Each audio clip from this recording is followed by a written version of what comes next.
Happy na naman ang momshi dahil pagbangon ko nga eto, meron na nga nalutong bacon, itlog at fried rice si Pinggoy. And alam mo ba, nakakatawa dahil nga paglabas ko ng kwarto, ang bumungad agad. Yung bago naming lamesa, doon nakalagay mga niluto niya. At tapos naisip ko, ay ang ganda rin pala nitong setup nito. Aesthetic ang atake ng background, diba? So eto nga pala yung mga tripod na ginagamit ko sa bahay. Itong malaki, ano yan, DIY dahil 2 pirasong tripod yan, parehong sira. Pinagdugtong ko na lang kaso nasira pa nga yung phone holder nung isa sa taas. Kaya kailangan ko siya tanggalin. Ang ikakabit ko ay itong kulay itim dahil eto naman kulay puti. Ayan ay ginagamit ko kapag maalis ako. Kasi parang keychain lang yan kapag nakatupi. So anyway, wala akong nakitang electrical tape na extra. So ang gagawin ko ay tatanggalin ko na lang itong blue tape na ito at hopefully madikit pa rin siya dahil yan pa rin ang gagamitin ko para maikabit nga yung isa ko pang maliit na tripod dito. Ngayong araw kasi ako maglilinis sa kwarto and kapag kailangan ko ngang i-vlog yung paglilinis ko sa kwarto namin, kailangan ko na mas mataas na tripod kaya ito yung gagamitin ko at in fairness naman dito sa blue na electrical tape, makapit pa rin siya.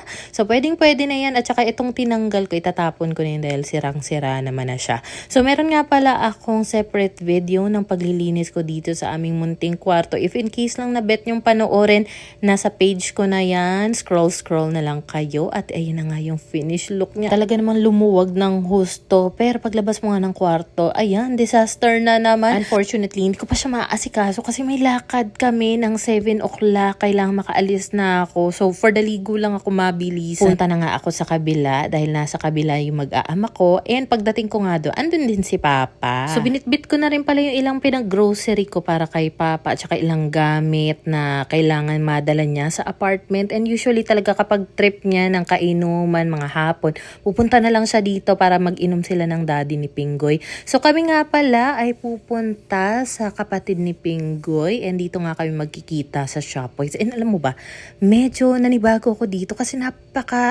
aesthetic nitong Shopwise na ito. Dahil alam niyo naman, yung lagi namin pinupuntang Shopwise sa Pasita, medyo outdated siya. Nagdala na rin ako ng maleta para sa lahat ng mga gamit namin dahil doon nga kami go-overnight. And nakakatuwa rin, meron sila dito mga fresh flowers. So ayan, inaamoy-amoy ko pa nga. And maliban nga pala dyan, meron pang mga cactus dito at saka maliliit na halaman na buhay. Tapos nga nila makapag-grocery. Diretso kami dito sa peri-peri. Andito na pala yung mga anak ko. Nauna na sila nila James. At eto nga pala ang pa-dinner ni James. Diba nga bago kami nagpunta dito, naglinis ako sa kwarto. Mga 3 oras na intense na linis yun. Kaya talagang pagod at gutom ako niyan. So anyway, eto nga pala yung nilook forward ni Pinggoy dito sa bahay ni na Jimbo. So kinabukasan nga, pagkagising ko, si Kowa mainit. Tapos binaba ko siya. Pinakarga ko kay Pinggoy para makapaghilamos ako. Hala, biglang nagsuka. Ang nangyari kasi, mga 12:00 na yata, hindi pa tulog tong mga anak ko. So feeling ko na mamahay sila. Mga 1:00 na yata na madaling araw. Si Kowa, papunta na yata sa akin kasi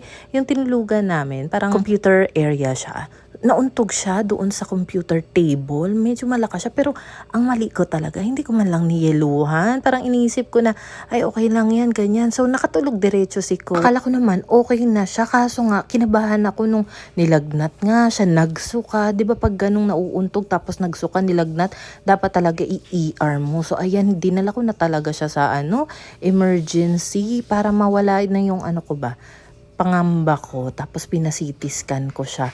Tapos eto nga pala kasi nung unang punta namin sa ER, okay naman yung temperature niya. Siguro dahil napaliguan ko, dahil siya ngayon nag-request na mami I wanna shower. So bago kami nagpunta ng ospital, na-shower ko na si Kowa. Kaya nung chinek yung temperature niya initially, nasa 37 lang. So after nga niyang ma-CT scan, napansin ko na mainit siya. Tapos chinek yung temperature, nasa 38.9 naman. Medyo mausap ulit sa akin, pero this time, pedya naman. Kasi kailangan daw i-check bakit nalalagnat. Kinuhaan din siya ng dugo. Kailangan din daw siyang i-heplak.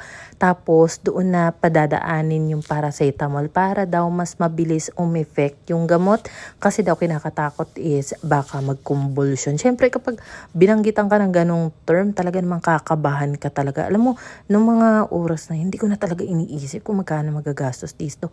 Considering na wala kaming health card. Basta ang iniisip ko na lang talaga, ay naku, gagawan ko ng paraan kahit anong mangyari. Basta mapabuti lang tong si Kowa, yung pera naman na yan, pwede naman yung pagtrabaho. Medyo napatagal lang kami sa pag-aantay ng result ng CT scan, pero pina-rush kasi namin yung reading ng CT scan. Usually daw 24 hours. So, nagbayad na lang ako ng extra para within 1 to 2 hours, ma-reading na nga siya para malaman kung meron bang hemorrhage or something.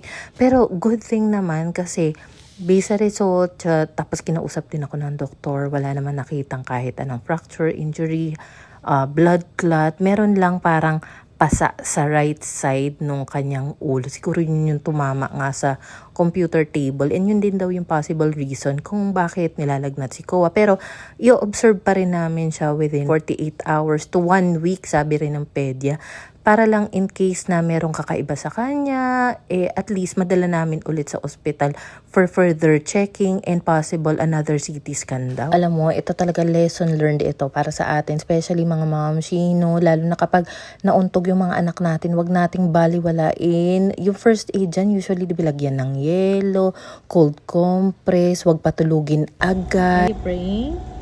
Say, Lord, thank you for taking care of us and for keeping me healthy and safe. Amen. Dapat at least 1 oras antayin bago makatulog yung bata. So, lesson learned talaga yan, na if ever, kahit sabihin natin na simpleng untog lang naman yan, ay nako, yeluhan mo na yan, wag mong patulugin agad, wag kayong gumaya sa akin. Good thing na lang talaga, walang kahit anong nakitang hemorrhage or injuries, fractures dito kay Ko. Pero still, hopefully, pag-pray nyo naman kami, lalo na si Kowa, na magtuloy-tuloy na yung good condition. Tapos hindi ko ini-expect na magagamit ko pa yung PhilHealth ko. Kasi ang alala ko, huling contribution ko dyan is mga 3 years ago. Parang in-update ko lang yung PhilHealth ko bago ko ipanganak si Kowa para ma-apply nga yung discount sa lying in kung saan ako manganganak. Buti na lang din, inassist ako ng taga PhilHealth sa ospital. 6,000 rin yung nabawas sa bill. Hiningan pa nga ako ng birth certificate ni Kowa. Paano ba naman pagka-check nila sa record, yung birth year na nakaregister sa system nila, imbes na 2022, 2002, nakakaloka. Pero all goods naman, and ito, discharge na nga kami, natanggal na rin yung heplak sa kamay ni Kowa, at pauwi na nga kami doon muna sa bahay ni na Jimbo. So, grabe talaga tong half day pa lang kami, pero kota na talaga ako sa kaba, worried, but at the same time, pinagpapasalamat ko talaga na all good so far si Kowa. Sana magtuloy-tuloy na nagumaling. Hanggang dito na lang muna. Thank you for watching. Good night.